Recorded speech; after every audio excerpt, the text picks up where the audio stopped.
Edward Francis Wilson, born in London, England, 1844, was ordained as a deacon in 1867. The following year, with his wife, he decided to be a missionary to the Indians in Canada, serving first in Lambton to the Ojibwe and Kettle Point natives. It is the end of December of 1869. He and his wife moved 4 months ago into a home he built. He is writing his first report about his mission to the Indians. 31st December 1869. After making a tour of the principal Indian reserves last August, accompanied by my interpreter, Wagima Wishkung, I decided finally to make my headquarters on the St. Clair Indian Reserve, close to Sarnia. On August 15, 1868, we took up our residence at Mrs. Walker's boarding house in the town of Sarnia, and at once began to take steps toward building a little church and a parsonage. We procured 1 acre of land from Antoine Road on the riverbank, about 4 miles from the town. In the meantime, services were held in a vacant log hut on the reserve. The church was raised September 22nd, about 50 Indians being present, and a number of white people came out from town, bringing baskets of provision for the bee. Toward the erection of our buildings, the English Church Missionary Service gave £100, and our personal friends in England another £100. The church cost, I think, £400, and the parsonage £750. The church, however, was only intended to be temporary. Later on, we put up a handsome little brick church and turned the old building into a schoolhouse.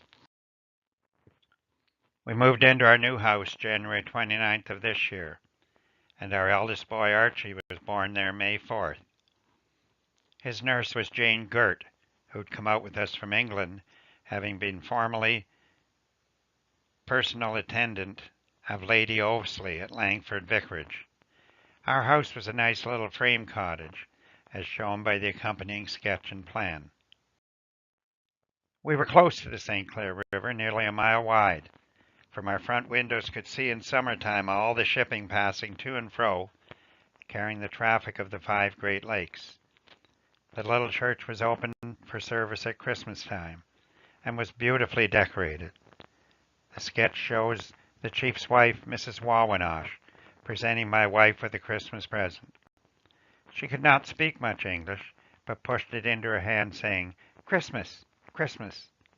It was a sweetgrass basket, really prettily ornamented with beadwork and porcupine quills. Besides the mission work at the Sarnia Mission, I had to do work also at Kettle Point, which was about 30 miles away up Lake Huron. I used to drive in a 2-wheel cart, taking my interpreter with me, and we usually stopped at David Salpa's house. Here is a small pen and ink sketch of the Kettle Point Church and Catechist House, both of which I built. One night I spent at Abbotess Watkins, and there's a slaughtered pig lying on 2 chairs in the bedroom.